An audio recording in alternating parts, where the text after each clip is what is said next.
Hey, what's going on, guys? Welcome back. Happy Sunday. Hopefully, everybody's having a good weekend. So, today we are going back to the my favorite LJN tournament.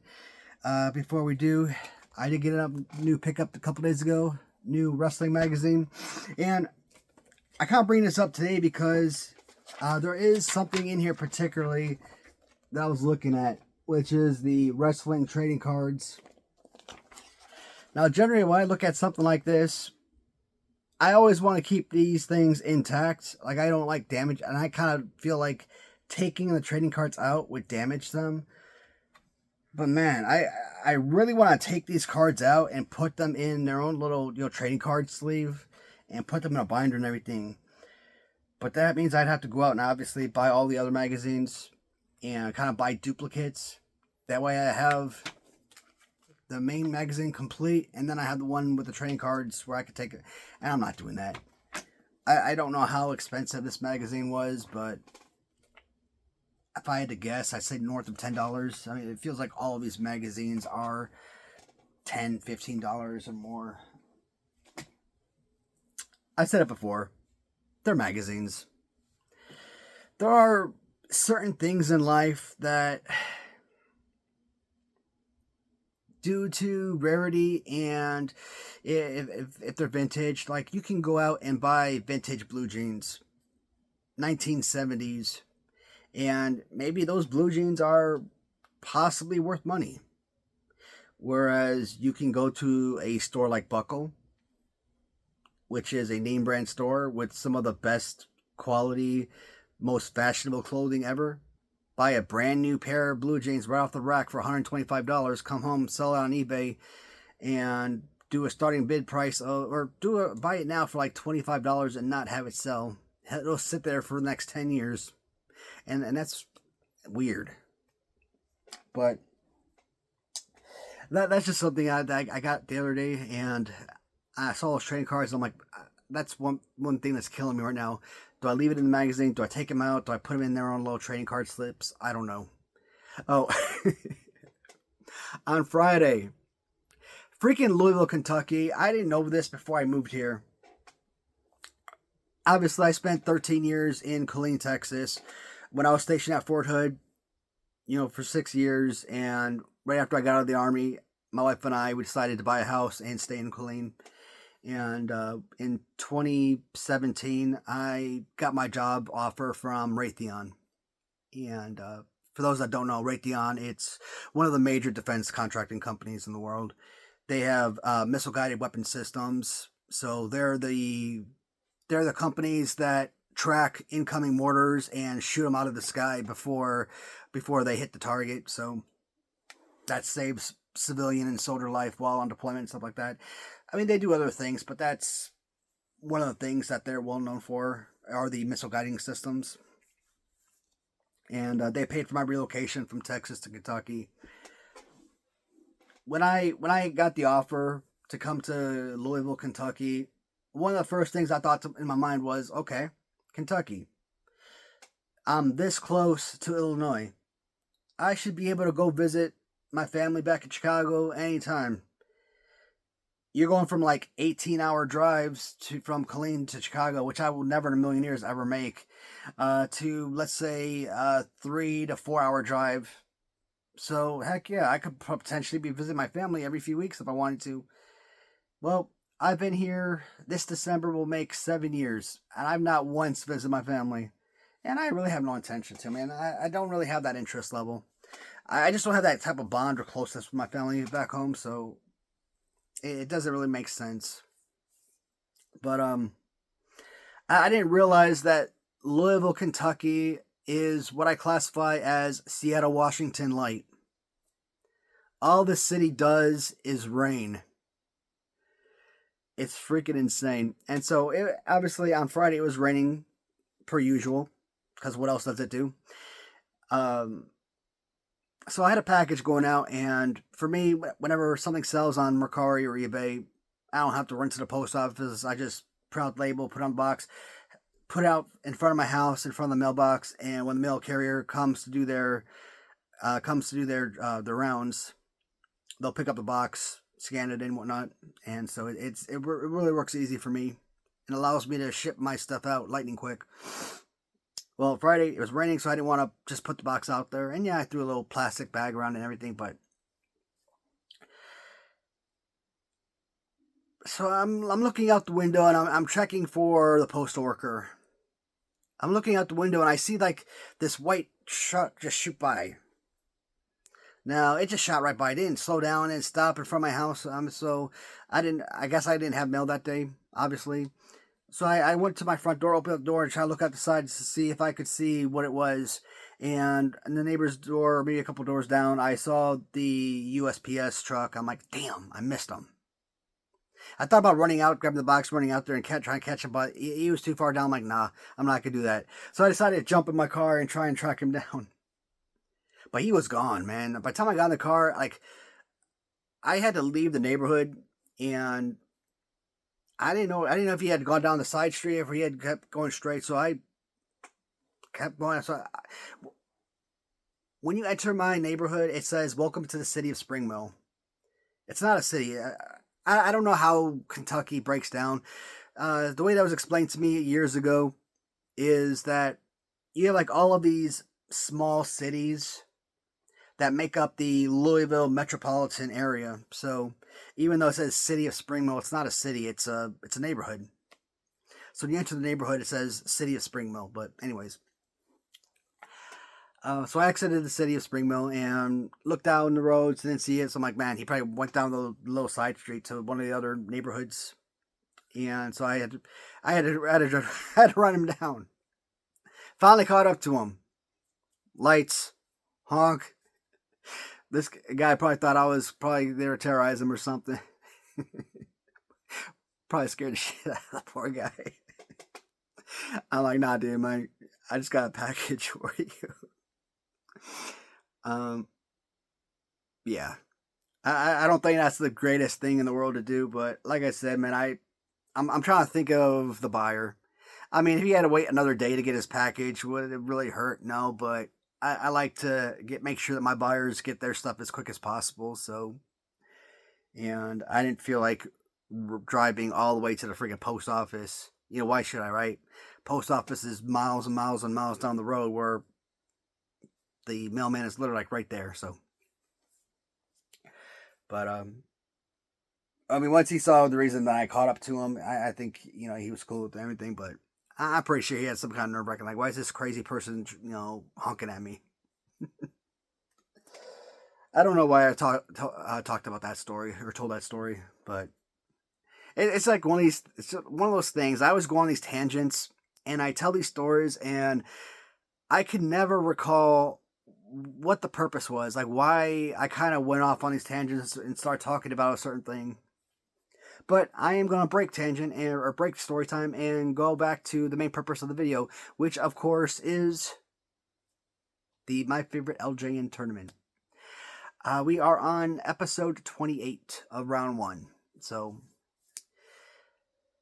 28 out of 40 videos. And I say 40 videos estimated. It might be a little bit more, but I don't know. It might be less, but I'm still looking at 40 to 41 episodes. I think once I throw in the added figures that I purchased, it might take it to 41. But we'll see. First matchup for today is going to feature from Mark Hackenberg, Hogan Series 1. You know, I was just looking at that figure the other day. I'm wondering when that figure was going to pop up. Unbelievable. Unfreaking believable. It's going to be Hogan versus Hogan. But I'm not going to say what it is yet because I want you guys to be surprised by this one.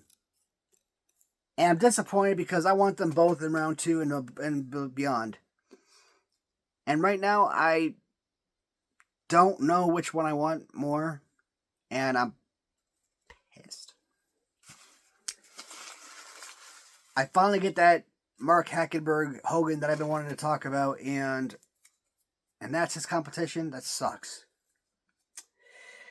Ric Flair blue. Okay, that's the Raider Nation. Kenny Lester variant. Versus Mark Hackenberg's Andre #1. So this is going to be a very Mark Hackenberg heavy episode, apparently.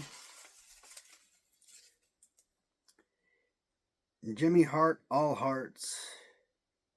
So I guess that's original Jimmy Hart. And he will take on Hawk Red. And last matchup is going to feature Jim Brunzell, white, as... How does that even happen? Alright, I want to redo. No, seriously, I want to redo this video. I'm not going to say this one either. I'm not going to say this one because I want you guys to be surprised by this one. It's stupid. Let's just say it's going to be the same one as the Hogans. We'll keep it as is, but this is a frustrating video. Alright guys, let me pause and get these figures pulled, and we will begin. Alright folks, let's get her done. Alright, the first one we said from Mark Hackenberg was his take on Series 1 Hulk Hogan, right? And we're going to remove this accessory. The reason I did not want to say the second figure, it is also a Series 1 Hulk Hogan. From Wrestling Writer, the New Japan Pro Wrestling Ishiban Hulk Hogan, and straight up BS. Let's start with Eric's Hulk Hogan figure. We saw the Ram Treasures Ichiban Hulk Hogan already in this tournament, right? Utilizing the Series 5 Hulk Hogan, and very, very similar head-ish. The head's obviously, it's got a little bit more of a highlight to it, I would say, where this kind of feels more of like a Rocky 3 type of deal, sort of more of a realistic facial expression to it. So I think in that respect it might be more realistic head sculpt of the New Japan Pro Wrestling Hogan. Now this figure I initially purchased in January of 2023. And Ram Treasures, I think they came out with their figure, I don't know, late 2023, I'm thinking. Maybe 2024. I don't remember.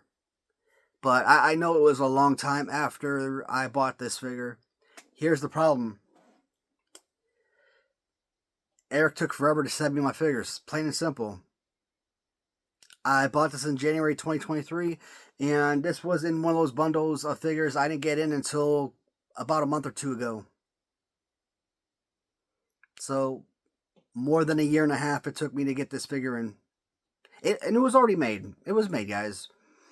He was getting ready to list it on eBay, and he asked me if I wanted it. I'm like, yeah, but I just wasn't ready to pay the price. He wanted $90 for it. And then eventually I'm like, you know what, screw it. You really want that figure. It looks spectacular, and it's a Series 1 to boot. PayPal him $90 while I was at work one day. Got a message, like he was surprised, like he didn't know what was coming. So I wanted it to be a surprise for him too. That one and the Honky Tonk Man, I could have really just sent it out immediately because they were already painted, ready to go. But when I got this figure in, I mean, it didn't really, like, if it was already finished and ready to be posted on eBay, why do I feel like when I got this in that it needed a whole lot more work to it? So when I look at the head, I'm looking around the neck and I'm not really seeing like really lines where the head was cut off or anything.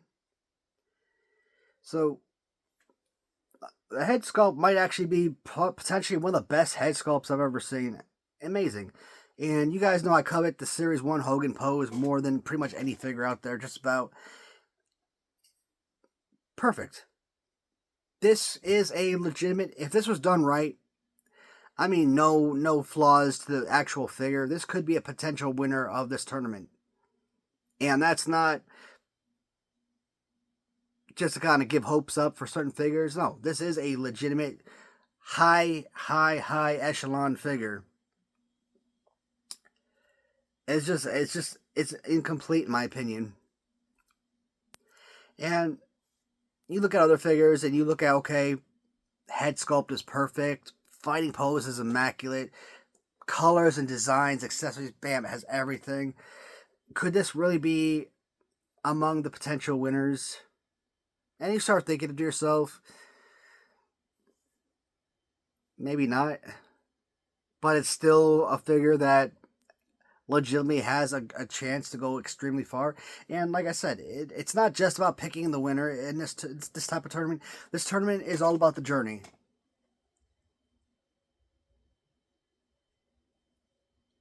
The journey of getting to those 4th and 5th rounds are what counts. Now, once you get in round 6, round 7, yeah, then it's all about, you want to see who you're going to choose. But making it to round 4 and 5, those are the important pieces. So I removed the cape because I want to kind of show off what Mark did with his variant of Hulk Hogan. And I'm kind of looking at the legs. It looks like he may have stretched out the legs a little bit. Now, I don't know if that was intentional or if maybe the figure was just kind of have like a little bender or whatnot. But I like the fact that it kind of has that, like it's stretched out a little bit further than your average Series 1. Because it kind of gives him like a little bit different sort of type of pose, uniqueness to it a little bit. Now, think of your Jakks Pacific Superstars 2-pack with Freddie Blassie, right?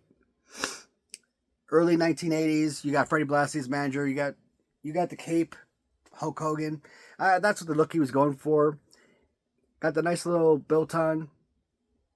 And yeah, that is built on because you could actually sit there and feel underneath the little elbow guard. So it's not just painted. When I talk about Mark's work, always pristine, man. I've never had a single issue with any of his work. His work is flawless. His work is it's never sticky. The paint never chips or comes off. You don't see no paint lines or anything like that. The figures themselves, I mean, what can you say? It's absolute perfection.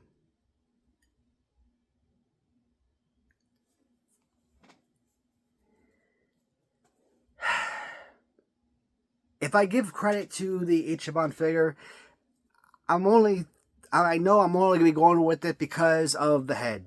And yes, I do think that head sculpt means a world of difference. And because the overall difference in paint scheme, it's different, it's more unique. Where the original design, or this look still gives you very similar to the original look. I can appreciate both looks, don't get me wrong. I will buy a custom figure like this all the time because even if it still looks like the original, because I love the original figure. Who doesn't? This is the Hulk Hogan you kind of grew up watching, so it's a fantastic look. You've got the accessory to boot, and I think this is a reversible accessory too, so you kind of choose which way you want to wear the accessory. Let's wear them with the yellow on the outside.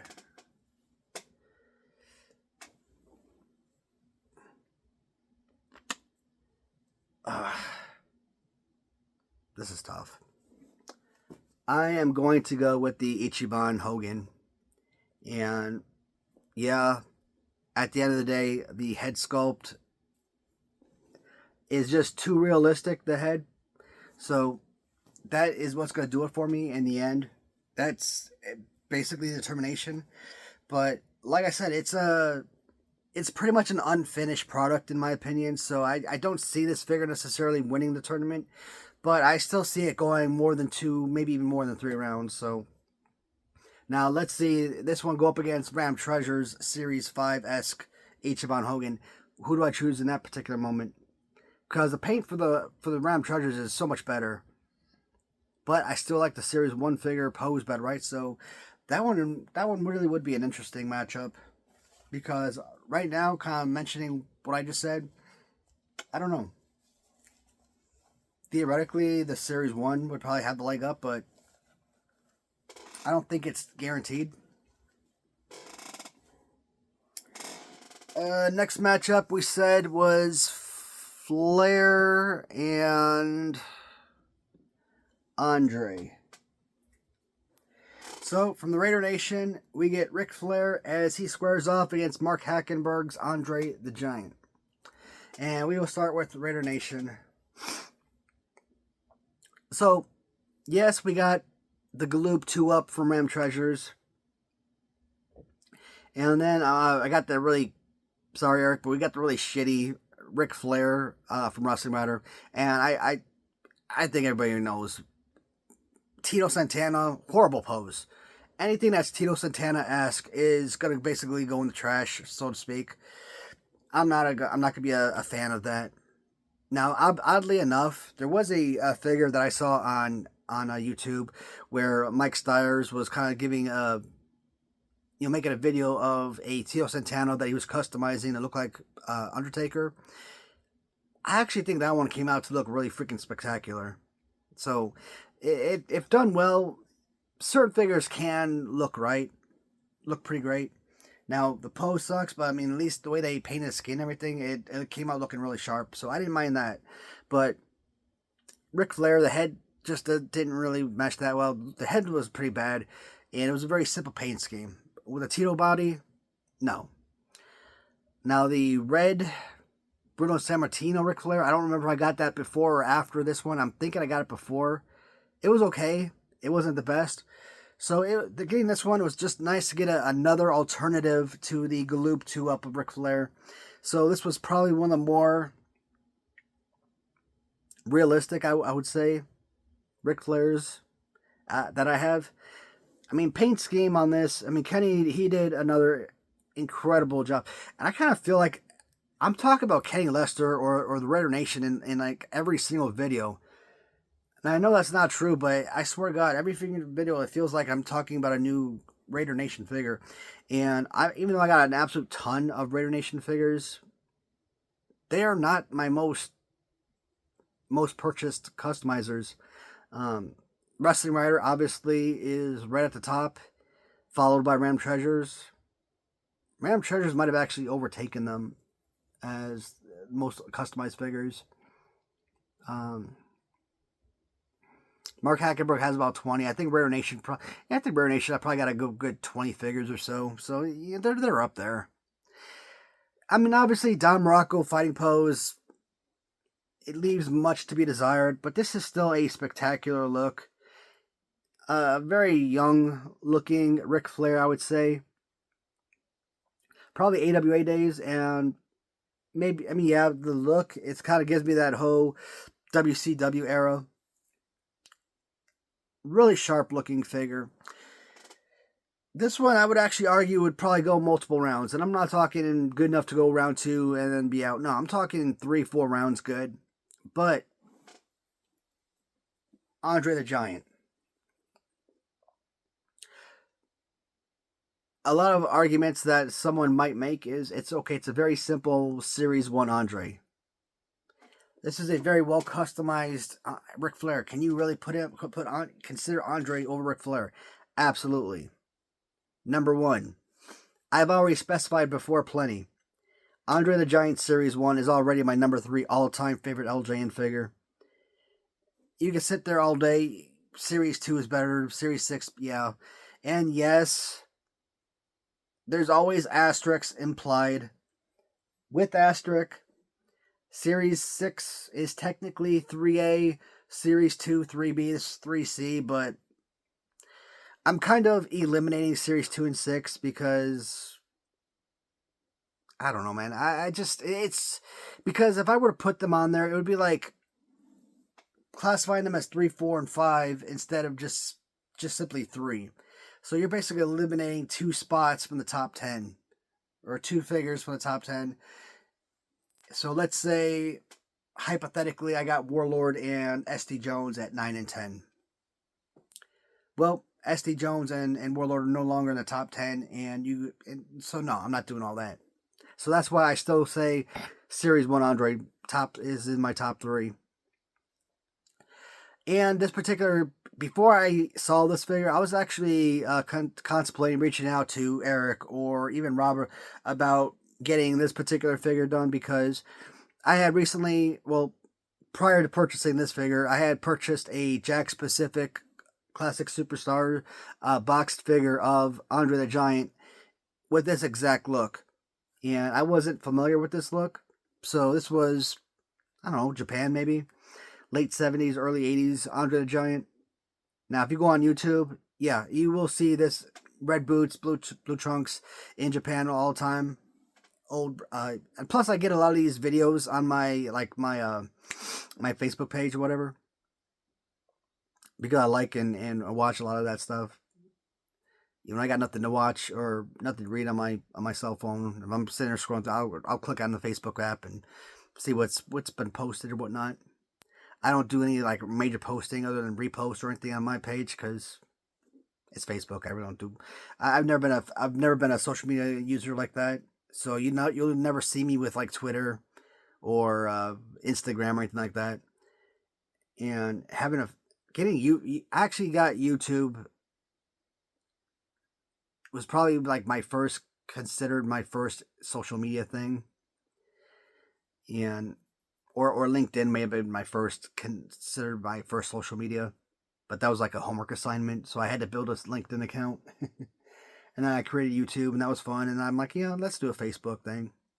Eric kind of told me, yeah, you should do a Facebook because it kind of links your YouTube channel to your Facebook. But I've never been able to figure that out. So now I just goof off on it, like look at photos and videos and stuff. And so not even YouTube videos, but on Facebook videos, I see a lot of old matches and stuff that people post. And when I talk, and this is another perfect example for Mark. Look at this. Look at the skin tone. There's absolutely no blemishes. I mean, this is an absolutely 100% mint perfect figure. You look at this. I mean, you look at the hair. I would assume that he painted the hair, but it looks genuine. Like you would never sit there and think, okay, well, he repainted it. Looking at it, you couldn't tell. It looks authentic, original.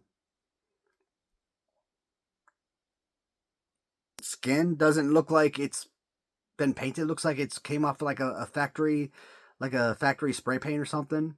So when I say that Mark Hackerman might be one of the best LJN customizers ever, look at these. How do you pass on something like that, right?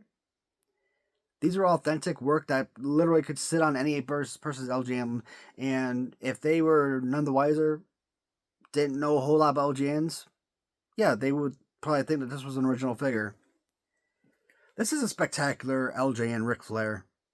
Among the Ric Flair figures, if this isn't my favorite, it might be second to possibly the Gloop 2-Up. Great color, great design, right? I mean, take away the Don Rocco, forget about that. Everything out here looks spectacular, but the glossiness I talk about, it's weird. I can't describe it. The type of lacquer shininess that you get from these type of figures. You know, I could say you're fooling someone, so to speak, where you're not fooling anyone with these type of figures, right? And you're not trying to, claim that this is an original figure or anything like that. It's just you want it to look authentic. You want it to look realistic to the original LJN line, and this by far exceeds that expectations.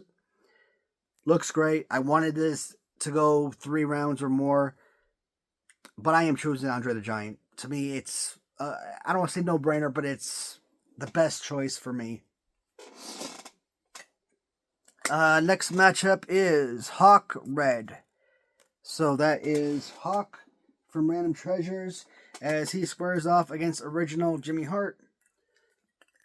I could have sworn we had an original Jimmy Hart in this tournament already. Excuse me. So I put on this tag, Jimmy Hart, all hearts. And the reason I put all hearts, so obviously you got 3 variants of the original figure, right? And when it comes to the original, I'm not sitting there and putting all the variants as part of this tournament. One variant is fine. When we looked at the Corporal Kirchner variant, I could use stubble, I could have used clean shaven, I could use the bearded version. That one I could have said, okay, clean or stubble plus the beard. But, so 2 out of 3 would have been fine. But I ended up going with just the beard because it does give you that added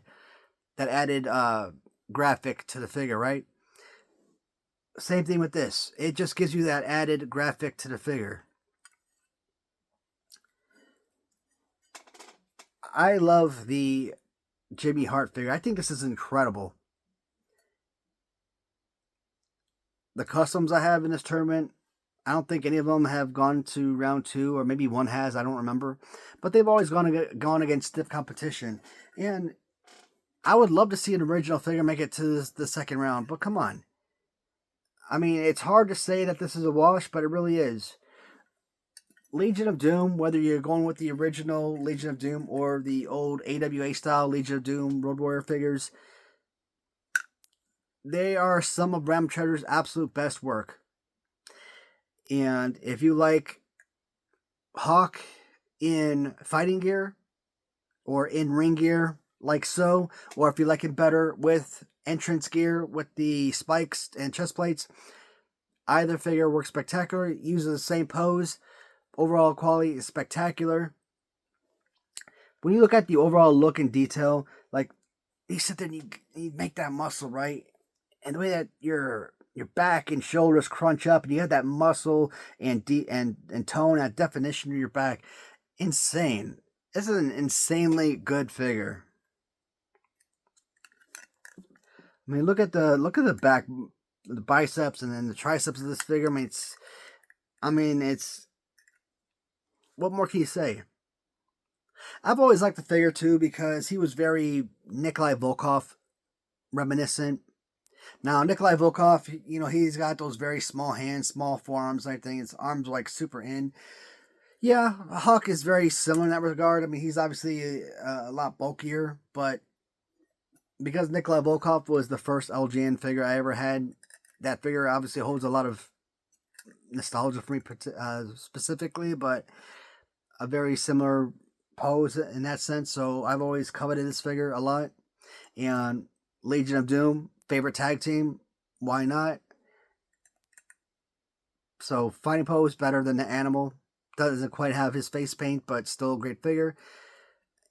And just overall look and design is spectacular.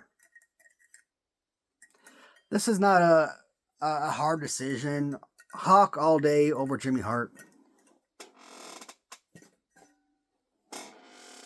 Now, this last matchup, I did not tell you the last guy, the competitor, because I said Jim Brunzell White.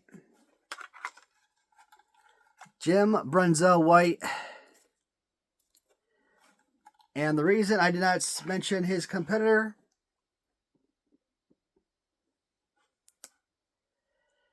because he's facing Jim Brunzell Blue. Like, what the living hell?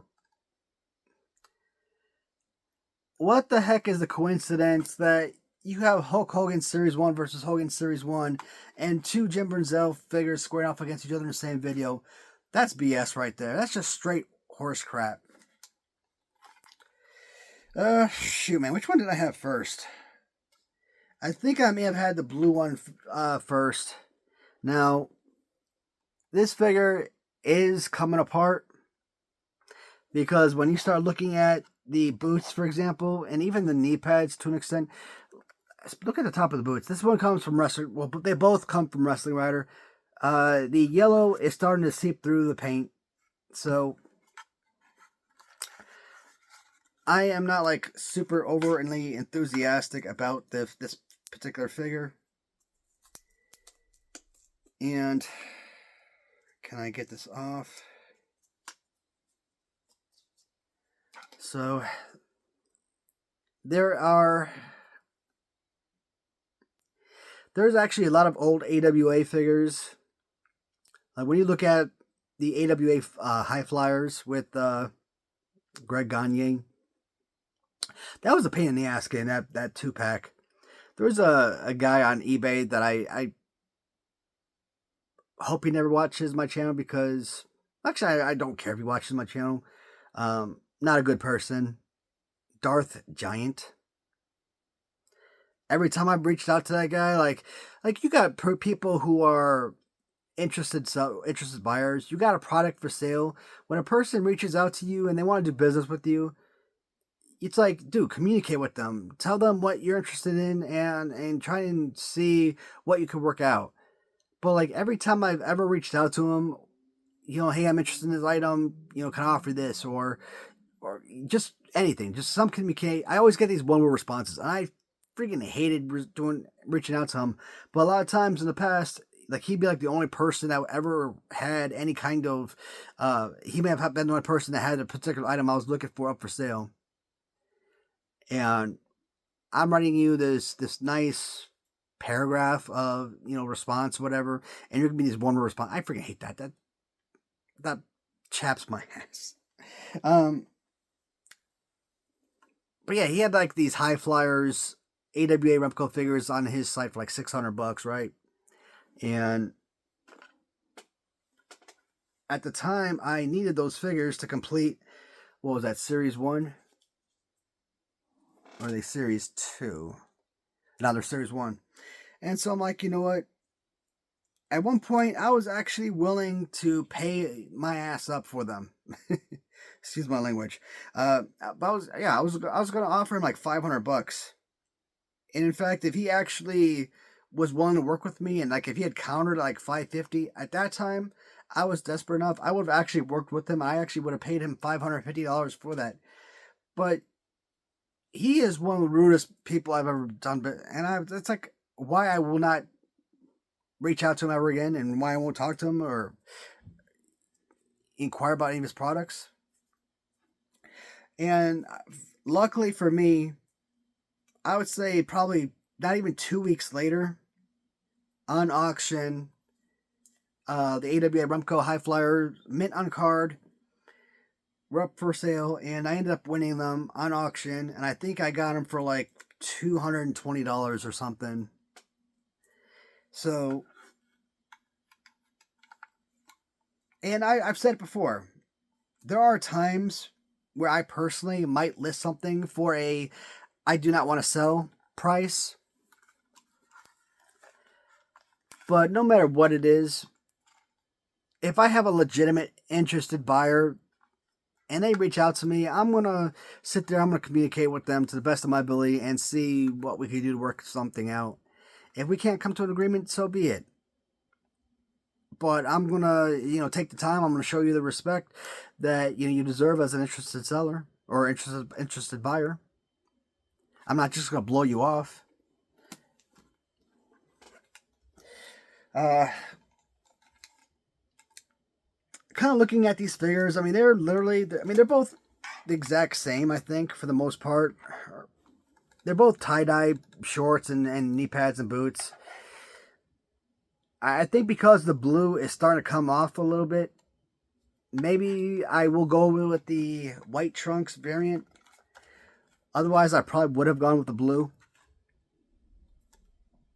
I don't have a lot of history with old school Jim Brunzell. And to be honest, even though I know the name Killer Bees, right? I've said this a million times.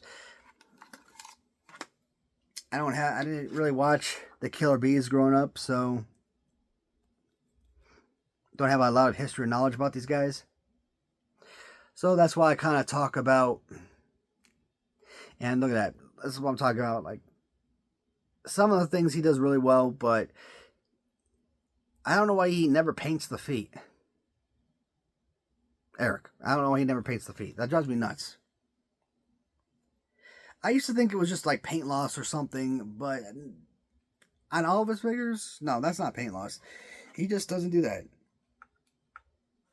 I can't paint, but the a few times I've actually tried to paint figures, and it's like giving a 2-year-old paintbrushes and telling them to paint. I painted the feet, and I've done, and it's not difficult, okay? Literally the easiest part of the job. But yeah, if there are certain, like I said, there are certain sellers on eBay that I highly recommend, and then there's those that get about my lowest recommendation possible. And it worked out for me in the end, so I really, I'm not mad about it in the end.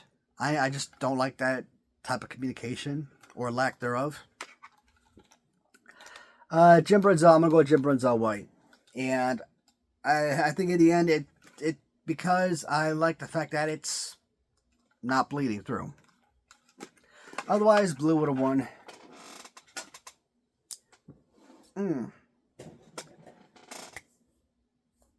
So that video, this video, like I said, it's frustrating where you got the same figures squaring off against each other. It would have been messed up if it was like Hogan versus Brunzell and then another Hogan versus Brunzell. Then I think you probably would have had the same figure win twice, but at least it would have been different matchups. But one year, Hogan versus Hogan, Brunzell versus Brunzell. No, I don't like that at all.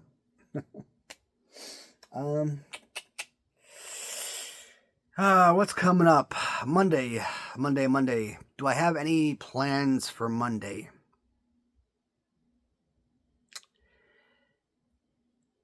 I don't think any new purchases. So I talked about the new Zombie Sailors, but those are pre-orders. And nothing else that I purchased recently. I'm going to be able to make a video on. Grapples and gimmicks. Oh, Jammers. He had this brilliant idea. Looking at all of the British Bulldog Davey Boy Smith figures. And that's what I want to do. So when the Davey Boy Smith 95 figure comes in, and hopefully the Diana and Davey Boy figure comes in not too long after, or comes in together. I want to look at all the British Bulldog figures and that way it's kind of a little bit of a longer video, and we're not just looking at like 3 small figures. Kind of compare all of the British Bulldogs over the years. Probably just look at like the Hasbro-esque style figures. We're obviously not going to look at like LJN or the big rubber guys or anything like that.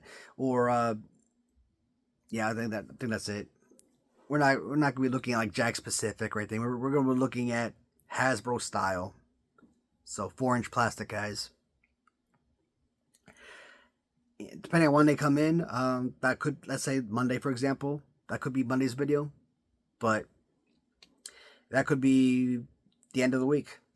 I don't know. I don't know when they're coming in. So, but that is something I am planning, and that should be a really fun video that I'm looking forward to.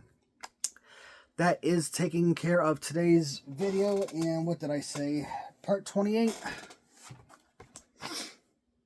Nope. This was part 29. So, as always, everybody, thank you so much for watching, and until tomorrow. Thanks, guys.